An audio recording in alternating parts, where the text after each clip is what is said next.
Bonjour à tous, moi c'est Nadia Loriga, je suis fan de tarot et je vous propose des petites leçons de tarot et notamment de voir les cartes les unes après les autres en vous donnant quelques interprétations qu'il peut y avoir sur ces cartes. Et on va passer aujourd'hui au chariot. Donc le chariot, ça c'est le tarot de Kevin Meunier.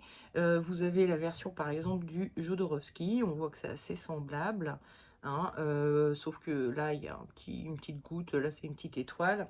Et on a la version du Madonier, donc ça c'est un facsimilé pardon, du tarot Madonier qui date du 18e. Tarot Madonier, facsimilé, pardon, je voulais dire. Donc c'est une photocopie d'une vraie carte ancienne. Donc on voit vraiment ce qui était sur les tarots anciens. Alors ils mettaient souvent PM. Certaines personnes ont pensé que ça voulait dire Paul Marteau, mais Paul Marteau c'est celui qui a fait le jeu de Grimaud.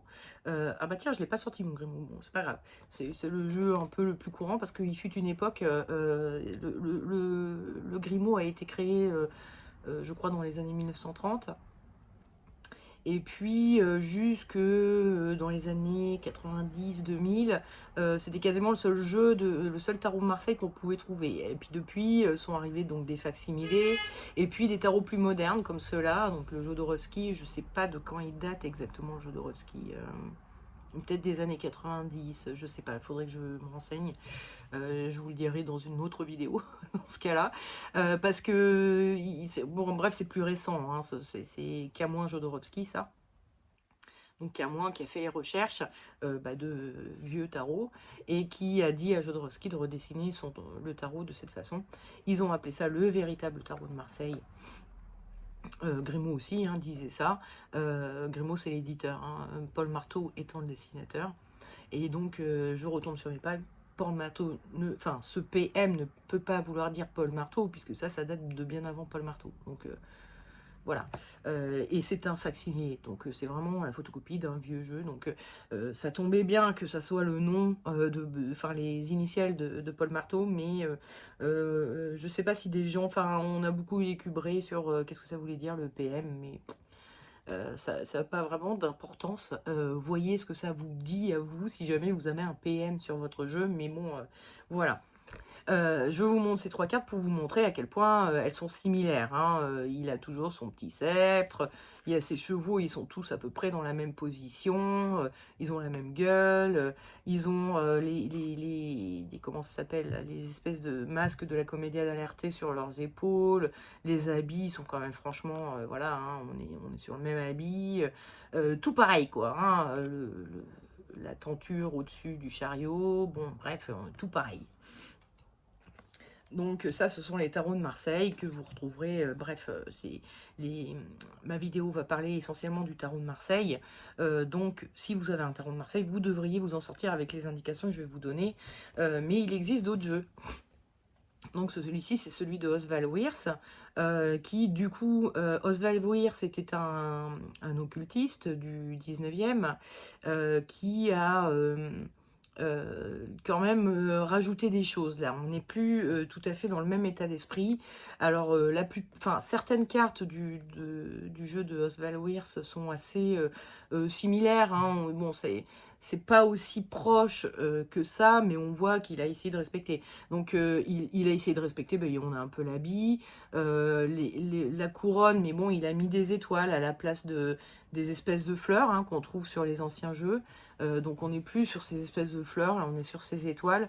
Mais il y a quand même la couronne. Bon, ok. Il y a la tenture au-dessus avec les étoiles dessus. Bon là on va pas les voir, non elles y sont pas les étoiles là-dessus, mais elles y sont, elles existent sur certains jeux. Parce que même Camoin a fait et Jodo ont mis des étoiles dessus. Alors vous voyez qu'il n'y a pas le même nombre d'étoiles à chaque fois, blablabla. Bon, il y a des grandes discussions sur pourquoi tant d'étoiles, gna gna. Bon, bref. Est-ce que ça avait un sens réel pour les vieux jeux où ils ont mis des étoiles ou pas? On ne sait pas trop. Mais en tout cas, les occultistes, ouais, ont voulu.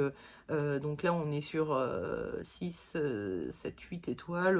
Je ne sais pas ce que ça pourrait être. 8 plus 3, hein, donc finalement. ça fait 11. Je sais pas, ça me parle pas. Donc je ne sais pas, je saurais pas vous dire pourquoi il y a 11 étoiles. Je sais pas. En tout cas, je pense que... Alors attendez, je regarde. Là, on en a 6, 9, 10, 11, 12. Bon, bah c'est pas mieux, en fait, sur le Jodo, donc je ne sais pas.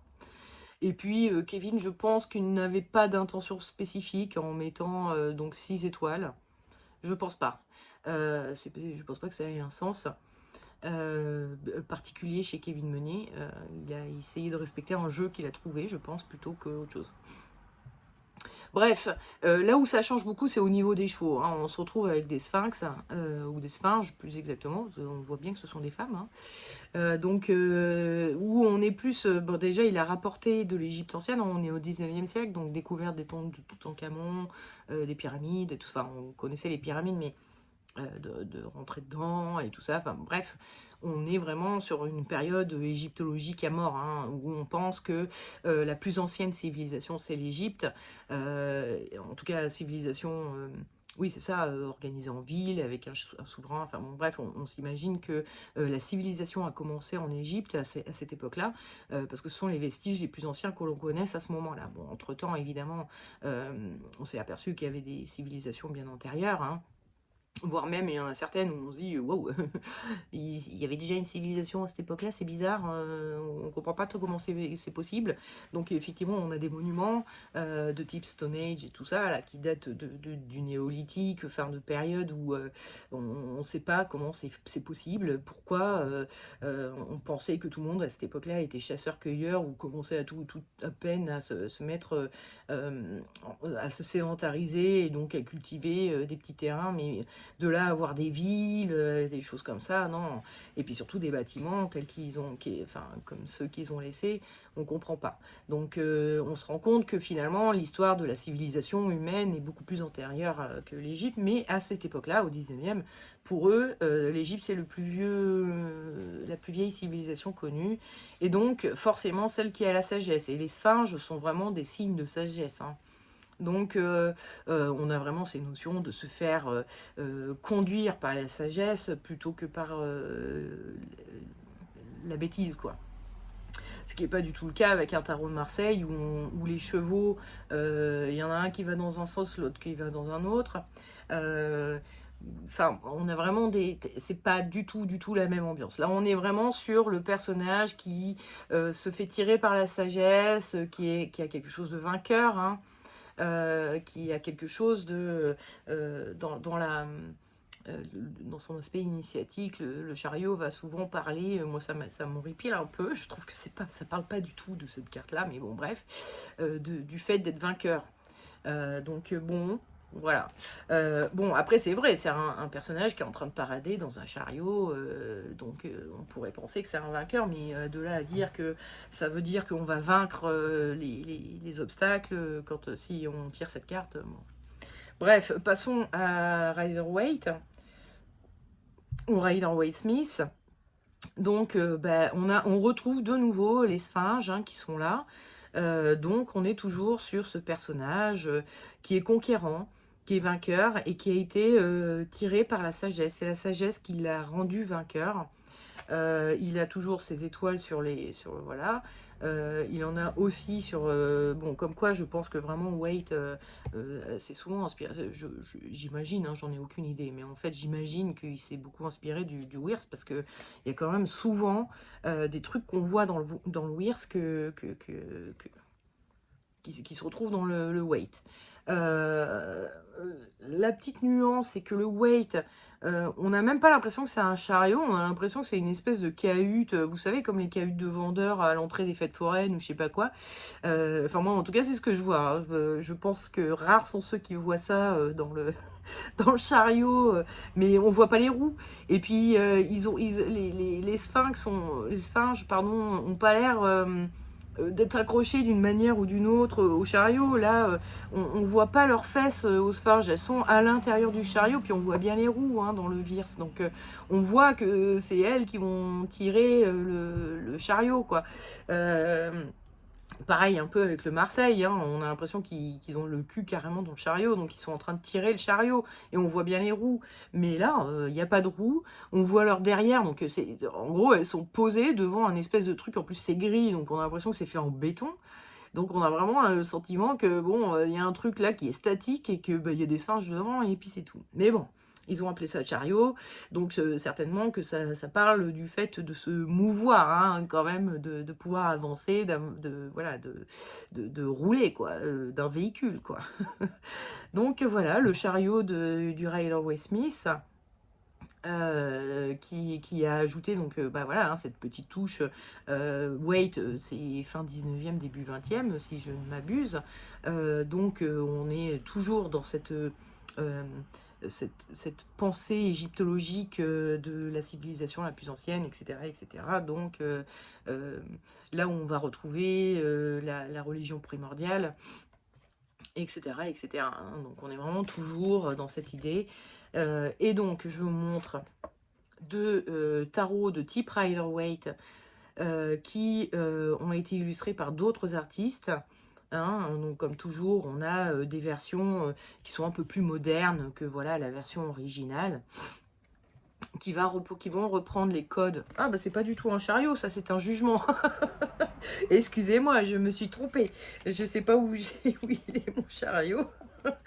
Je me disais aussi, c'est bizarre, là il a un peu détonné par rapport c'est celui-ci, le chariot. Je sais pas ce qui s'est passé. J'avais tout bien rangé mes cartes, et puis bref, donc là on est vraiment sur un chariot.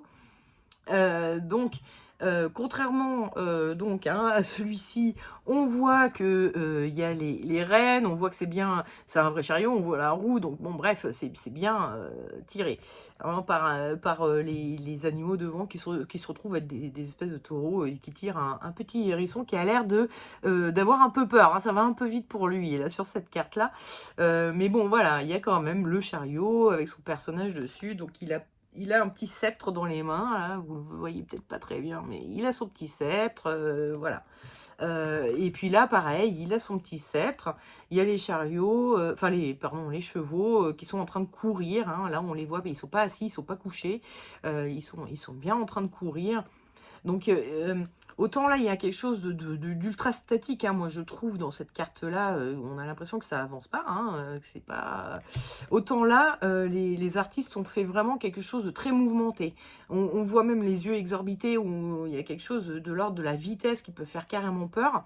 Là, ici, il est plus en mode conquérant, donc il a remis la petite étoile sur le chapeau, enfin bon là c'est une couronne, il y a une étoile dessus, il l'a remise, l'artiste, et même, comment dire, le même nombre de branches et tout quoi. Hein. Donc il a respecté, puis il a fait le voile d'étoile, il est là, hein, le voile d'étoile, bah il est là. Il a son petit sceptre, il a l'air très conquérant, hein, quand même, il est comme ça, genre, j'ai réussi. Donc il y a vraiment ces notions de vitesse et d'être conquérant qui sont présentes là-dedans. Donc je pense que dans beaucoup des jeux que vous trouverez, ça va être pas mal ça. Par contre, dans celui-ci, moi je le vois beaucoup moins. Hein. Il y a le côté conquérant, par contre, oui, effectivement, il est là en armure et tout, avec son sceptre, il a l'air pas peu fier de lui, mais ça bouge pas beaucoup, quoi. Il n'y a pas trop cette notion de, de, de vitesse et d'avancée, et qui se retrouve un peu ici aussi, hein, où ben on va commencer un petit peu déjà l'interprétation de cette carte-là. On voit les roues, déjà, elles sont perpendiculaires, hein, elles ne sont pas parallèles au chariot. Donc, je vois pas comment on peut avancer comme ça. Ce cheval, il va dans ce sens, ce cheval, il va dans ce sens. Il regarde pas celui-ci, il regarde lui. Et en plus, il est borgne, hein, vous verrez. Donc, et c'est le cas aussi sur... non, c'est pas le cas sur celui-ci, mais c'est le cas sur le Jodo. Donc c'est que ça vient bien d'anciens jeux de tarot. Un des chevaux est borgne. Donc bon, ça a l'air d'être des vieux canassons pas terribles pour compter sur eux pour nous faire avancer, quoi. Et ils vont pas dans le bon sens, enfin ils vont pas dans le même sens chacun. Donc, on voit pas bien comment ça va avancer. Et puis en plus les roues, mais comment? Donc il est en train, puis on voit qu'il y a de la terre qui passe devant, là, comme s'il était en train de traîner, c'est poussif, ça va pas du tout, quoi. C'est pas bon du tout. On le voit dans les vieux jeux aussi, hein. Les roues qui vont pas dans le bon sens, les chevaux qui vont pas dans le même sens, et puis la terre là qui est devant le chariot, donc on se demande comment ça avance, quoi, et comment il arrive à avancer. Donc les notions de je suis en mouvement, je suis conquérant, etc., elles sont un peu moins présentes, je trouve, dans ces deux cartes. Il n'y a pas de notion de vitesse ni rien. Bon, il y a quand même un côté où on a l'impression que ça bouge pas tant que ça. On voudrait bien, mais ça bouge pas. Petite notion aussi que vous avez peut-être pas vue, mais le personnage n'a même pas les rênes, hein, des chevaux. Donc les chevaux font bien ce qu'ils veulent et vont l'emmener où ils veulent, mais lui, il décide même pas de où il va, quoi. Il y a quelque chose où on se fait porter. Non seulement on se fait porter, puis on choisit pas du tout la destination. C'est pas du tout nous qui décidons où on va ou où on va pas. Je vais reposer celle-ci. Donc voilà, hein, déjà le côté conquérant, j'avance, je fonce, bon. Le simple fait que ça s'appelle le chariot peut donner une interprétation comme ça. Vous voyez, oui, ok, tu es dans un véhicule et du coup tu avances, voilà. Mais si ça vous saute aux yeux, ça veut dire t'aimerais bien avancer, mais ça marche pas du tout. Puis tu comprends même pas d'où ça vient le problème. Voilà. Ensuite, autre chose qu'on voit qui est assez flagrante, c'est que cette carte, elle est vraiment coupée en deux. Et alors, c'est assez rigolo. Moi, je ne l'ai pas, le Visconti Forza, donc le plus ancien tarot qu'on connaisse. Mais dans le plus ancien tarot qu'on connaît, donc le tarot des Visconti Forza, est vraiment fichu comme ça, déjà de base, hein. Il y a ce qu'il y a au-dessus, puis il y a ce qu'il y a en dessous. Et on voit que c'est pas du tout la même ambiance. Là, c'est tout beau gosse, il est bien habillé, il a mis ses beaux habits, il a ses petites tentures toutes jolies avec les étoiles. Et là, c'est gros bordel. Donc, il y a un peu un côté où on fait un peu semblant, on fait genre, parce qu'on ne veut pas montrer qu'en fait, on maîtrise rien du tout. Hein, donc, il y a un côté où vraiment, c'est le gros bordel, mais on fait toujours genre de « Non, non, c'est bon, je maîtrise, hein, je sais exactement ce que je fais et tout. » On fait semblant, quoi. Ensuite, on voit que sur ses épaules, il y a deux masques. Il y en a un qui fait la gueule et un qui est content. Donc, c'est vraiment les masques de la Commedia dell'arte, hein. Je vous rappelle, les jeux de tarot, le tarot a été inventé en Italie, hein, donc c'est forcément un peu imprégné de leur culture. Et donc, il y a vraiment ce côté de... je vais montrer le masque que les gens attendent de moi. Encore une fois, on fait semblant. On n'est pas forcément... soi-même avec cette carte-là, hein. C'est vraiment une carte qui va dire, enfin ça dépend de votre question encore une fois, mais c'est une qui peut vouloir dire qu'on on montre des masques, on n'est pas soi-même. Ça peut aussi parler un peu d'être cyclotimique, hein. Un coup on est content, un coup on est malheureux, on ne sait pas trop comment ça se passe dans votre tête, mais ça vrille assez facilement d'un état à un autre, quoi. Autre chose qu'on peut remarquer sur ce tarot-là, alors attendez, je regarde... c'est peut-être moins évident sur les tarots anciens. Mais on l'a quand même un peu sur celui-ci, sur le judo. On voit, et puis alors là c'est flagrant, donc vous verrez selon votre jeu. Mais on voit, bon déjà, première chose, il faut savoir que ça c'est une couronne de marquis. Le marquis est un parvenu, hein, c'est quelqu'un qu'on a anobli et on lui a donné un titre à la con. Mais c'est pas un vrai titre de noblesse, le marquis. Enfin le titre de marquis. Donc en fait c'est un peu un parvenu, un pistonné, tout ça. Donc bon, vous pouvez y voir un peu le gars qui s'est fait pistonner là-dedans. Et puis on voit que normalement là il devrait y avoir son crâne qui ressort derrière la couronne, quoi, enfin au-dessus de la couronne, quoi. Et on ne le voit pas. On sent que c'est vraiment un personnage un peu écervelé, hein. Le gars, il a pas deux neurones à lui, quoi, hein. Et donc, et il a quand même réussi. Parce que voilà, il fait genre qu'il a réussi, parce que juste pour les apparences en fait, un petit peu, hein. Mais c'est pas par intelligence en tout cas, ça c'est sûr, parce qu'il n'a pas de cerveau. Voilou. Qu'est-ce qu'on peut dire d'autre? Après, il faut se mettre un peu dans la position du personnage. Alors, vous pourrez essayer de vous mettre dans la position des chevaux si vous voulez. Mais bon, c'est quand même le personnage principal qui va... Enfin, en tout cas, le personnage humain qui va nous nous interpeller le plus sur cette carte. Et donc, essayez de vous mettre un peu comme ça. Là, vous êtes avec votre sceptre, vous avez votre main nonchalamment posée comme ça, là. Et puis, vous avez ce regard, là. Un peu... on sent le regard de veau, un peu, hein.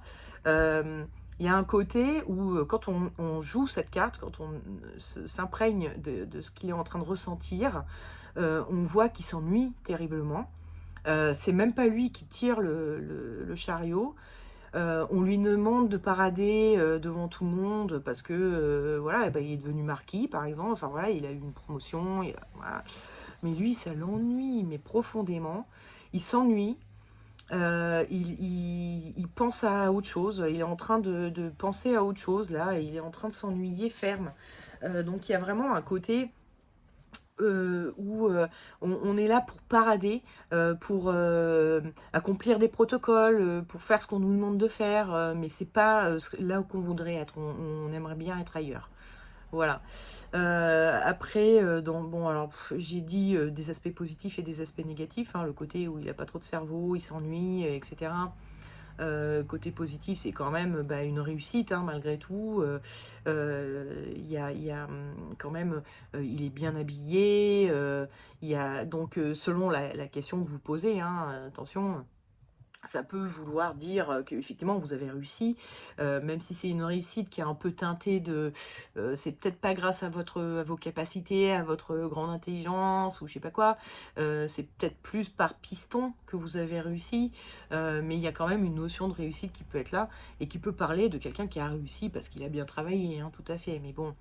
Il y a la notion aussi évidemment de devoir défiler, de devoir se mettre en lumière, hein. Il y a les voiles qui s'ouvrent, donc il y a vraiment un côté de... On montre à tout le monde qui vous êtes. Donc il y a un petit côté aussi devoir prendre la parole devant des gens, devoir...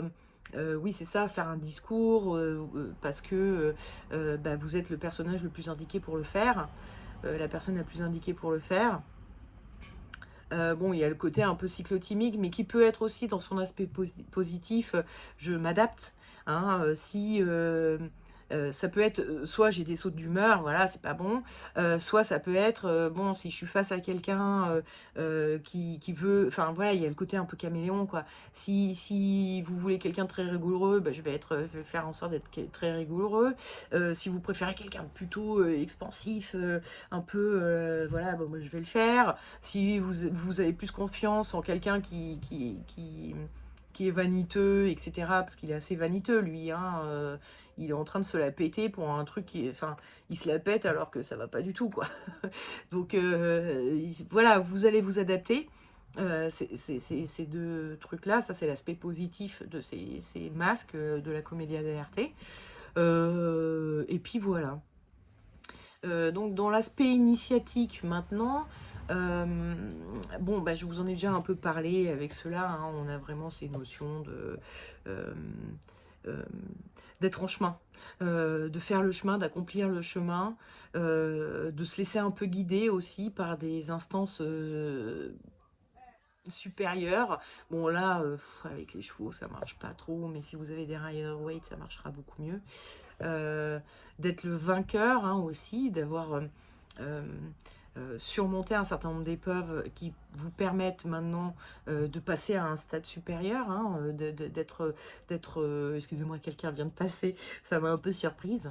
J'ai eu l'impression qu'elle me regardait et qu'elle parlait toute seule à mon téléphone. Bref, il y a cette notion, ouais, de conquête, d'avoir, mais c'est pas une conquête évidemment dans l'aspect initiatique, hein, c'est pas une conquête sur d'autres hommes ou du matériel, non, évidemment c'est une conquête sur soi-même, hein. On est dans toujours cet aspect initiatique où ça y est, là on commence à atteindre un certain niveau, c'est pas non plus le level, le dernier level de votre jeu vidéo initiatique. Mais c'est vous avez franchi un level quand même. Il y a quand même une notion de... Là, il y a une réussite. Et il y a une conquête sur soi-même. Il y a... Voilà.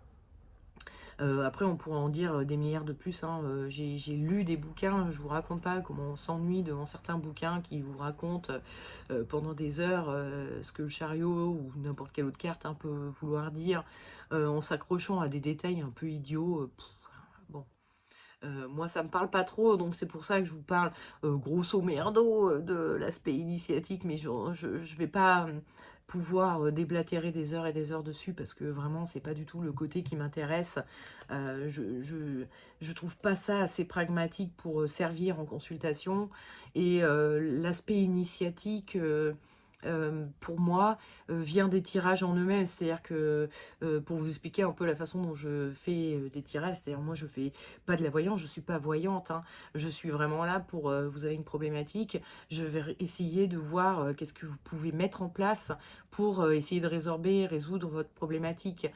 C'est vraiment plus du conseil que je vais donner avec le tarot. Et c'est là où il est initiatique, où il va nous donner, il va nous apporter des réponses pour nous dire bah oui ça coince parce que en fait enfin voilà ça peut enfin si on tire le chariot notamment bon bah ça coince parce que en fait vous faites le beau, vous faites comme si tout va bien, je vais bien, mais en fait par en dessous donc ça peut être le côté inconscient ou ça peut être le côté ça c'est chez vous, ça c'est dehors, mais en fait c'est trop bordélique, il va falloir arranger les choses, il y a des choses à fixer, à réparer là. Déjà, faut essayer de faire en sorte que vos chevaux ils soient tirés par vous et donc qu'ils n'aillent pas à U et à Dia.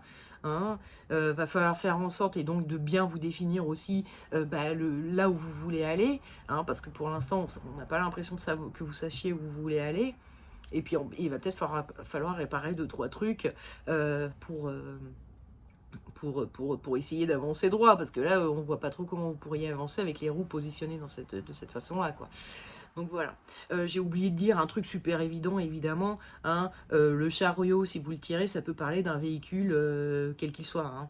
Ça peut parler d'une voiture, d'un train, de je sais pas quoi, en tout cas d'un voyage. Ça peut parler de faire un voyage, soit définitif ou déménager, ça peut parler de déménagement, soit un aller-retour pour les vacances ou pour aller voir quelqu'un. Ou voilà, hein, on est vraiment sur des notions de voyage, et évidemment, ça s'appelle le chariot, même si son chariot il a pas l'air d'avancer beaucoup, mais ça parle quand même évidemment de voyage, d'avancement, de progression, de faire du chemin, que ce soit physiquement ou d'un point de vue un peu plus symbolique et de progresser quoi, hein, dans quelque chose, un objectif quel qu'il soit. Donc évidemment, il y a toutes ces notions de véhicule et d'avancement et voilà. Ah oui, tiens, ça me fait penser, en parlant de véhicule, euh, les, les ésotéristes occultistes vont voir dans le chariot le véhicule corporel et dans le personnage au milieu l'âme, hein, aussi. Il y a donc ces notions de vous êtes une âme incarnée dans un véhicule corporel, donc dans un corps de chair et de sang et d'os et de plein d'autres trucs, hein. Enfin bon bref, un machin biologique qui va incorporer l'âme et donc la conscience. Donc là ça va parler de la conscience qui anime le corps de tout être vivant. Euh, Tout être vivant conscient, ou enfin bon après ça dépend de comment vous voyez les choses, si vous êtes plus animiste ou pas, si vous voyez une âme dans les animaux, dans les plantes, dans les pierres, dans tous les stades allant du minéral, végétal, animal à l'humain, au minal, ou si vous pensez qu'il n'y a que les humains qui ont une âme, ou que les humains et les animaux, ou que les humains et les chats et les chiens, par exemple. Vous pouvez vous dire, non, un crocodile, il n'a pas d'âme, mais le chien, oui. Enfin bon, bref, je ne sais pas quelles sont vos croyances, mais voilà, hein, ça va parler de ça, d'une âme qui anime un corps biologique, et donc d'une conscience qui est là, et qui est bah, le centre de tout, hein. C'est ça qui est glorifié, là, dans cette carte. Pardon. Donc encore une fois, bah, excusez-moi, j'ai avalé ma salive de travers. Encore une fois, une vidéo bien bordélique, hein. Je passe du coq à l'âne et en revenant et blablabla. Mais bon, j'espère que ça vous aura quand même indiqué pas mal de choses sur le chariot et que ça vous aura un peu aidé à avoir envie de le tirer. J'espère que vous irez jusqu'au bout de ces vidéos. J'espère que j'irai au bout de ces vidéos, mais normalement oui, hein, quand même, je vais aller jusqu'au monde. Mais donc ça devrait être bon. Mais j'espère que vous suivrez toutes les vidéos jusqu'au bout et que ça vous plaira et vous aidera un peu à pouvoir faire des tirages et notamment avec le tarot de Marseille que j'aime vraiment beaucoup. Je trouve que ces autres jeux qui sont créés sont un peu plus dirigistes. Je trouve qu'il y a vraiment quelque chose où dans un tarot de Marseille, c'est tellement euh, bordélique la façon dont c'est dessiné, enfin quand je dis bordélique, c'est naïf. On peut voir ce qu'on a envie de voir dans les choses, quoi. C'est ça que j'aime beaucoup avec le tarot de Marseille. Bon là j'ai pas d'exemple, mais reprenons une vieille carte. Par exemple, l'amoureux. Si vous regardez ça, vous regardez de loin, est-ce que vous pourriez pas voir un crâne, vous savez, une tête de mort qui... Bon, c'est des choses qu'on peut voir. Voilà, on voit ce qu'on veut. Bon, je vous dis pas que c'est forcément voulu par les dessinateurs mais voilà, on ne sait pas ce qu'ils voulaient représenter, mais on peut s'imaginer ce qu'on a envie. Hein. Je vous en avais parlé avec le mat aussi, ou les grelots. Bon, bah voilà, ça peut vouloir parler de musiciens si on a envie. Voilà, on n'est pas obligé avec le tarot de Marseille, de rester concentré voilà, sur l'image et qu'est-ce qu'il y a, gna, gna, et alors que ça, c'est beaucoup plus dirigiste, quoi. Hein. On a des dessins bien trop bien faits où on peut pas s'imaginer que ça, c'est un autre animal, que c'est un cheval. On peut pas. Non, c'est une sphinge, j'ai rien d'autre.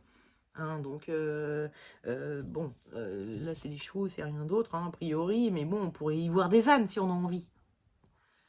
Bon, bah, là, c'est pas possible. Donc, ces autres tarots qui vont être un peu plus dirigistes dans l'illustration hein, vont faire qu'on va voir moins de choses. Donc, c'est pour ça que personnellement, je préfère le tarot de Marseille. Je trouve que c'est vraiment un jeu qui, certes, est moche. Hein, on n'est pas sur un jeu aussi bien dessiné que ça, quoi. Ou même que ça. Hein. Bon, moi, je suis pas fan du type d'illustration, mais enfin, c'est quand même bien dessiné. Hein, voilà, on va pas dire le contraire. Là, on est sur quelque chose quand même. On a l'impression d'avoir affaire à un dessin d'un gamin de 10 ans, et puis là, de quelqu'un de plus adulte et de plus expérimenté dans le dessin. Mais bon, c'est quand même bien dessiné. Il faut savoir que c'est de la gravure. Hein. C'est pas évident, hein, de la gravure sur bois. Hein, donc c'est pas évident non plus. Mais c'est pour ça que c'est beaucoup plus grossier. C'est pour ça que voilà. Là, ça a été fait au pinceau. C'est bien, enfin forcément beaucoup plus facile de faire des traits fins, de tout bien réussir dans le détail et tout ça. Mais c'est justement toute la force du tarot de Marseille, je trouve, c'est le côté où les détails, il y en a, et pour autant, si on a envie de voir autre chose dans ce détail-là, là, je sais pas, vous avez envie de voir un truc, ça vous fait penser à un truc, ça c'est possible. Ça l'est beaucoup moins, je trouve, avec des tarots trop bien dessinés, on va dire. Et pourtant, mon Dieu, que c'est beaucoup plus joli d'avoir des trucs comme ça. Enfin, moi, j'aime celui-ci, tout le monde n'est peut-être pas fan, mais bon, là, on peut pas dire que c'est pas joli, hein, quand même, c'est tellement bien fait. J'ai vraiment beaucoup aimé ce jeu parce que les personnages sont tellement trop mignons. Mais bon, après, c'est pareil, hein, vous pouvez aimer, ne pas aimer, mais il y en a tellement de Rider-Waite que vous pouvez vraiment trouver celui qui vous plaira le plus, mais ce sera toujours très dirigiste comme ça parce que c'est pas aussi grossier. Donc moi j'aime le côté grossier du tarot de Marseille qui le rend moche, mais tellement nous permet tellement de choses en lecture derrière que c'est ça qui est génial, quoi. Du coup, je m'écarte un peu du chariot là. Bon, alors on va en rester là pour cette semaine. Puis je vous dis à la semaine prochaine pour la justice. Voilà. Ciao, ciao, bye.